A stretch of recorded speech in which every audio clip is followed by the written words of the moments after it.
Greetings once again, vac fans, especially those who want to learn the differences between bagged and bagless and how to use these systems correctly. Now, in previous video in the series, although not featuring this exact vacuum, a similar vacuum was used to show you how to use a bagless system. Now, this on my left is a bag system. Can you manage to tell the difference? Some people, believe it or not, don't know and don't care, but the biggest single difference is this uses bags, that's its filter type, and this uses cyclones, although it's got some filters. Some of them are somewhat difficult to locate. So how about we go and I'll take the bagless system and put it off camera because we already talked about that. Now let's go and take a look at our bag system. And ain't she a beauty? This literally has a manufacture date of the very tail end of 2011, and this is one of the very few vacuums that I purchased new. And it's still in its original condition. The only thing I've really done is obviously change some bags when the time requires it, and belt when the time requires it. Has its original brush roll in it, and it's still working very well. Okay, as I've mentioned nauseatingly many times, these are dry vacuums and they're only meant to pick up dry debris. So not urine, feces, anything that could be damp or wet. If you're not sure, then don't use this. Use something else that can handle that. All right, so how about we take a look at the bag compartment? Oh, and here comes my dog, Rosie. Yes, do you want to take a look at the bag department? Hear all about vacuums? Mainly used to pick up your hair. That's right, which is kind of carpet colored. All right. So are you gonna sit there? Are you gonna help me out? The only thing is, I think you're gonna kind of block what's going on there. I think you are, just a little bit. So yeah. So you need some attention. Do you need to go out? Is that it? Do you need to go out? Is that it? Okay.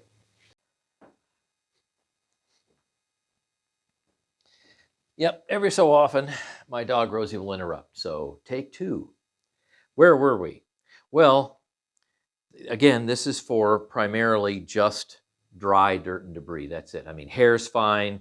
Dust is fine, especially if you use a HEPA bag. If you're going to be using a HEPA bag, feel free to pick up a lot of fine dust. I mean, that's what it does very well with. If you're just going to be using standard paper bags, then keep your fine dust down to some kind of reasonable limits. Don't sit there and say, well, I see a pile of big drywall dust or something like that, and go ahead and try to fill your machine up with it. I see that quite often with older paper bags, and the paper bags don't do that good a job of filtering. The H11 HEPA bags, like what I have in here, they do a great job. So here is an aftermarket bag. This is full HEPA, and the bag collar is nice and tight. This will vary per machine, and I even have it dated. This one says October 28th of 2022, and it's getting a little smelly, mainly from my aforementioned dog Rosie's hair being in there for a number of months now. So since the collar is so wide, it's got a large mouth, you can either turn this bag inside out and then blow it out, not inside your house, take it outside. It's just your dirt. It's not going to harm you, but make sure you take precautions, blow the stuff away. Or you can simply change the bag. I don't vacuum with this machine all the time, so there's not that much dirt in here. But smells will begin to accumulate because, after all, this is HEPA, and guess what it does? It holds in the fine dust and debris very, very well.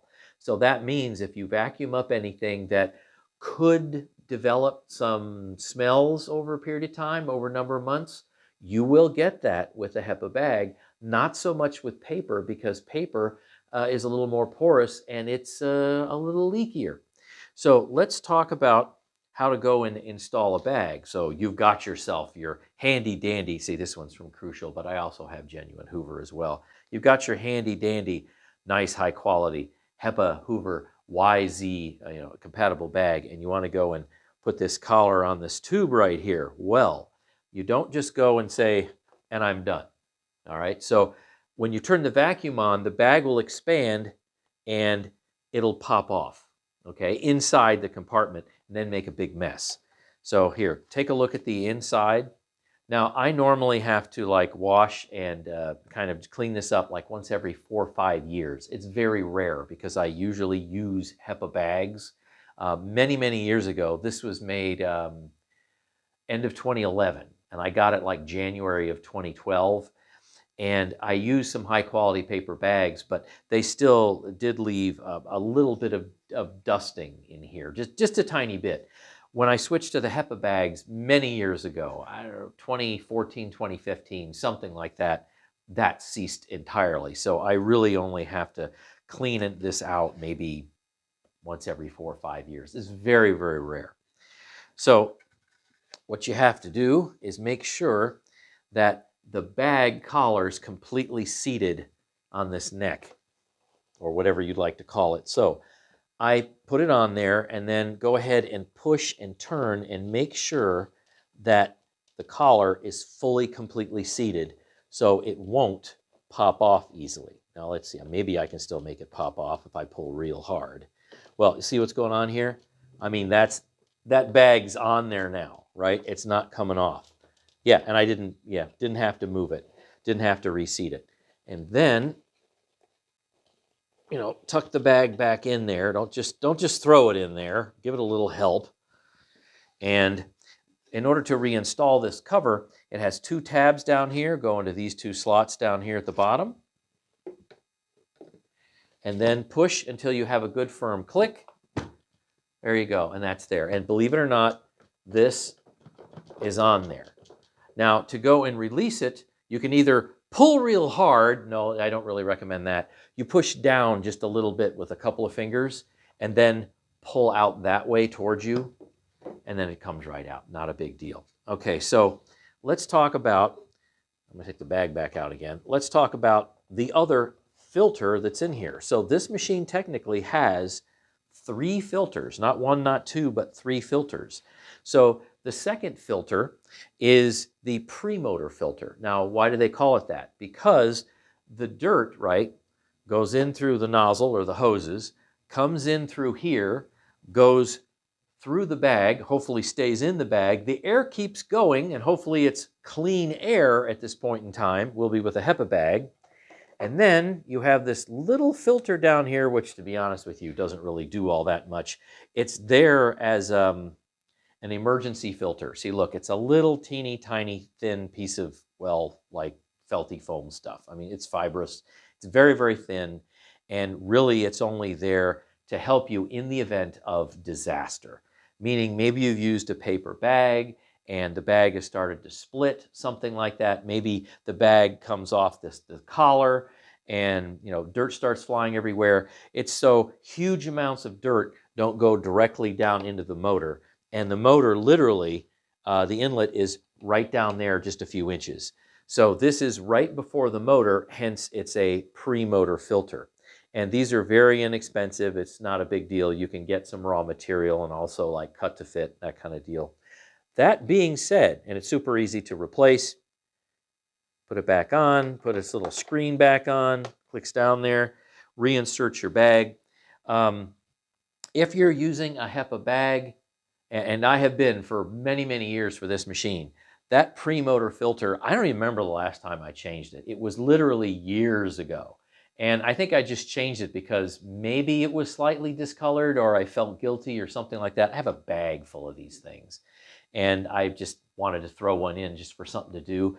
The pre-motor filter had like no accumulation on it at all, nothing appreciable, because with the usage of these HEPA bags, and I can't stress that enough, these filter fantastically well. So if you need to go and pick up a whole bunch of very fine dust, these will handle it. So the paper bags, not so much. I mean, there are better and worse paper bags out there, but the HEPA bags, and you can get aftermarket HEPA bags just like this one. It's a Crucial. Okay, so before I go and put the outer cover back on, we have the third and final filter. And can you guess where it is and what it does? So it's right here on the edge of the machine, it is an exhaust filter. Now, it doesn't really do all that much. Let me just put it that way.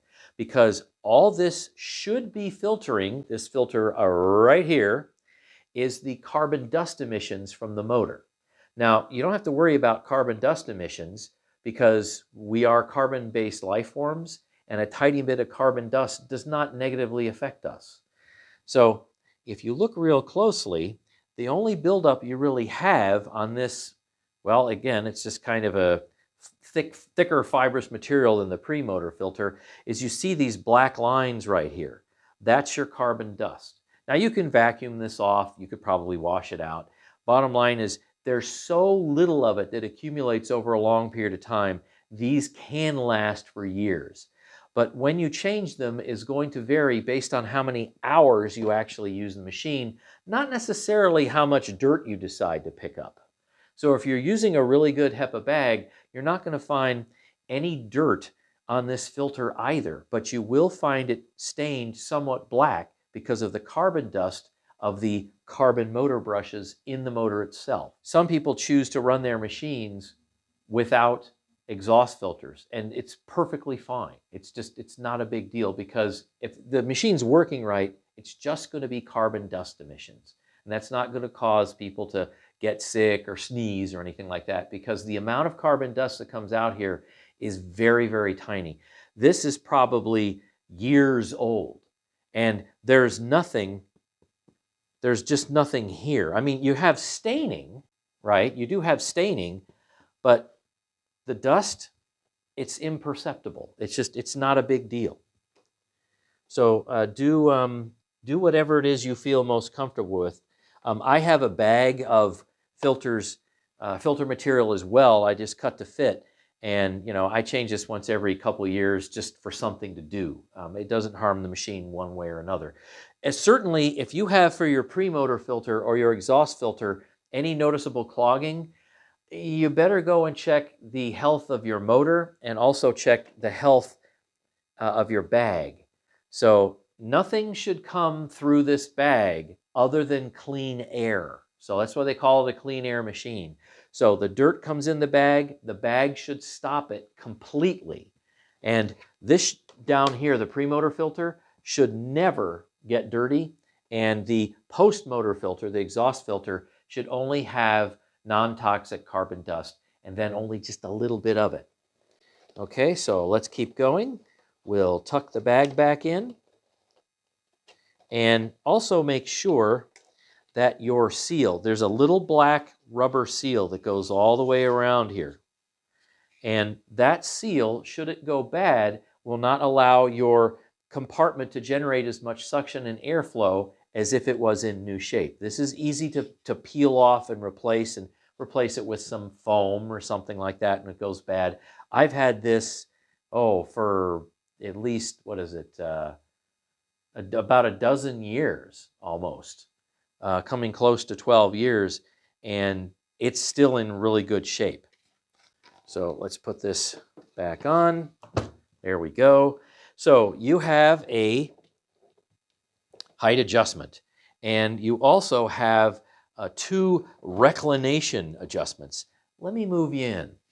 You will notice that this particular machine has 5 different height adjustments. 1, 2, 3, 4, 5. All the way from bare floor. By the way, I don't really recommend this machine very much for bare floor.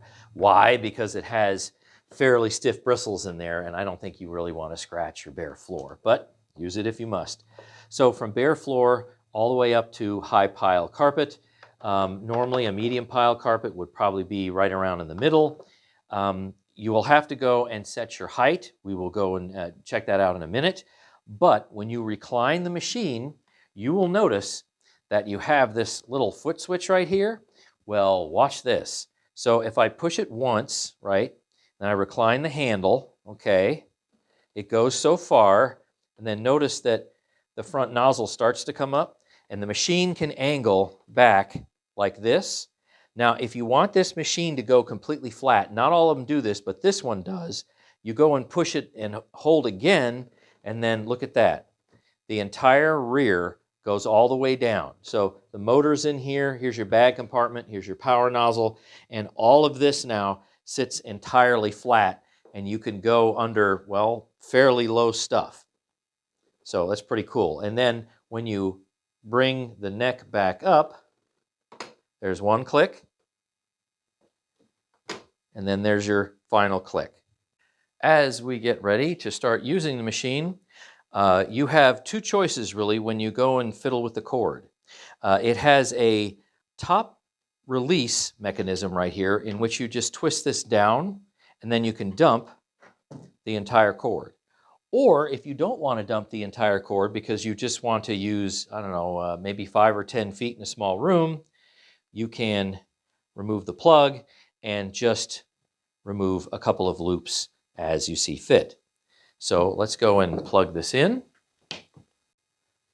As always, make sure you grab the plug by its base and not by the cord, and fully insert and push in firmly. And now we have the power button. Since this machine was the Super Econo model, it does not have a power switch in the handle, but it does have a rocker switch on the side. So push down, covering the on to turn it on.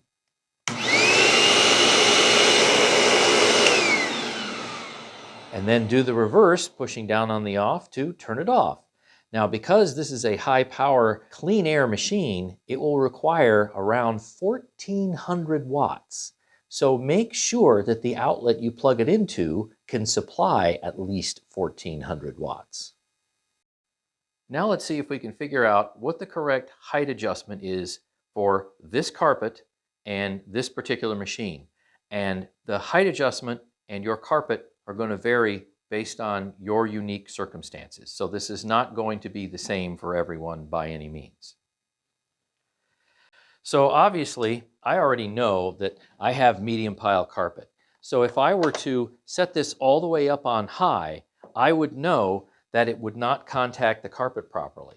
So let's see what that non-carpet contact sounds like.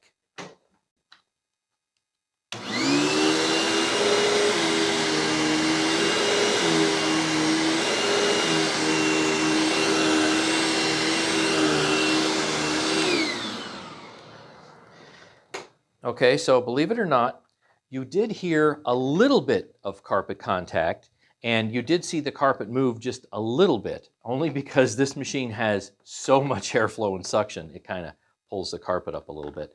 But on high, that's not actually proper contact. So let me bring it down to medium, because this is, well, to be honest with you, this is worn, this is 20-year-old worn medium pile carpet. See if you can hear the difference and maybe even see the difference. Also, do you notice that it didn't make any carpet lines? All right, here we go again.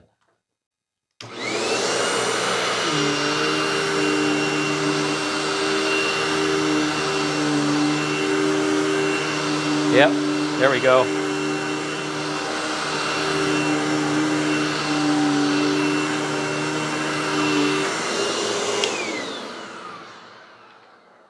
All right, so I might have to zoom in a little bit, but it is kind of a bright day. There were a whole bunch of carpet kind of like rake lines that were now in the carpet, and you could hear the brush roll making good clean contact. Now, what you don't want, okay, is to go and crank this thing all the way down, all right? In fact, it can do so much damage to your brush roll, your belt, and your motor that I'm not even going to demonstrate doing this terrible thing that I've seen some people do. They go and they put it as low as they possibly can, so it literally just jackhammers and just digs into your carpet all the way down to the carpet backing. That's a bad, bad thing to do. And I'm not even going to demonstrate that, because that's really going to harm just everything. So obviously I feel kind of strongly about that. So reasonable heights for reasonable piles. You'll have to go and figure that out a little bit yourself. So now you're done vacuuming your floors and you want to use some of the accessories. And of course, every accessory complement is going to be different. So this vacuum actually is fairly well prepared, more or less, especially for such an inexpensive machine. You do have a hose, and it is detachable, actually, from both ends. So you can go and untwist this. Let's see, is that come tight? All right, so this is a twist fit down there. Might take 2 hands, depending on how hard you twist it in there. And you have yes, it is a short hose. It's, if you're lucky to get 4 feet out of it, that would be tremendous. So this is a cheap plastic hose, but it does work. And you can hook up these particular attachments, but you really don't have that much range with them though. So, I mean, that's about as far as you can go. So you have like an upholstery brush. Okay, all right, that's, better than nothing, that kind of deal. Let's see, you have a softer dusting brush, and that's great. But again, you don't have, a whole lot of length to work with here, but you do have that. Okay, that's great. And then you have this little crevice nozzle. Get back in there. See, this one comes out from the bottom. Got a little crevice tool right here. But again, you do have some reach problems. All right, so let's say you want to try to solve some of those reach problems. Well, you have not 1, but 2 extension wands. And they fit together just by push and then twist. And believe it or not, if you twist it in tight enough, it'll stay. And then push and twist on this end, and now you have something that is a lot longer. But it's still not really all that flexible. So let's see, did Hoover ever make a longer hose, maybe of a different type? Yes, they did. But how do we go and get the hose completely off of the machine? Well, this is a twist lock as well. So twist and then pull up. And that's it. Now, right, all your airflow and suction is right here, and this is completely disconnected. So this is obviously short plastic, you can't really do all that much with it. So years ago, Thomas Rechtenwald gave me this. And this dude is much easier to deal with and gives me about 12 feet. Yes, it's wonderful of extension. And that's in addition, that doesn't include what these 2 wands can do. So that's pretty phenomenal. How you install this is it's got a little pip right here. Fits into a slot down there. Push, twist. Now it's installed. And if you wanted to leave it on here, I mean, you could. I don't normally leave it on here because, well, you see kind of what the problem is. It's kind of, long and floppy, that kind of thing. So I don't normally leave it on there. I mean, maybe you could wind it up a little differently, but this gives you tremendous reach, a lot better than what this normally comes with. I don't think you can get this anymore. Maybe you can find it on eBay, whatever it is, but let me tell you, now you've got some real tool capability right here. So this is great. And I use this to clean ceilings, like ceiling fans and whatnot, and it's just wonderful. And I don't have the kind of problems trying to deal with this, because this is just like stretchy plastic.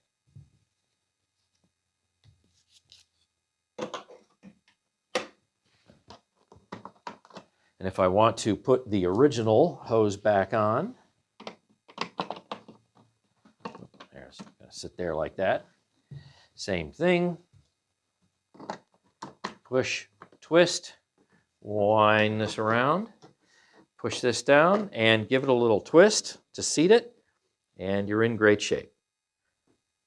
All right, so when we're done, we're going to unplug. And then we will wind the cord up. We'll be gentle with it. No need to put a lot of force or pressure when you go and wind the cord. So the cord will thank you by giving you many more years of service than going nuts with really trying to put a lot of tension on the wire. And then just simply clip it. There it is, and that's in good shape. Before we close this video out, we should talk about brush roll maintenance. So you ever wondered what actually sets your height? Well, it's this little doodad right here. And you notice you've got some fairly sizable wheels here, and you got some bigger wheels that are just about out of camera range. Let's see, here they are. So that's your bigger rear wheels. Now these wheels periodically do need to be lubricated, otherwise, they'll squeak at some point in time. But keep them clean, clear of dirt and debris. Maybe clean them off with a paper towel and like some Windex or something like that periodically if they pick up something that's a little sticky or gooey, whatever it is. But this actually is your height adjuster. Well, that's about all I can think of right now as far as how to use a bagged vacuum cleaner.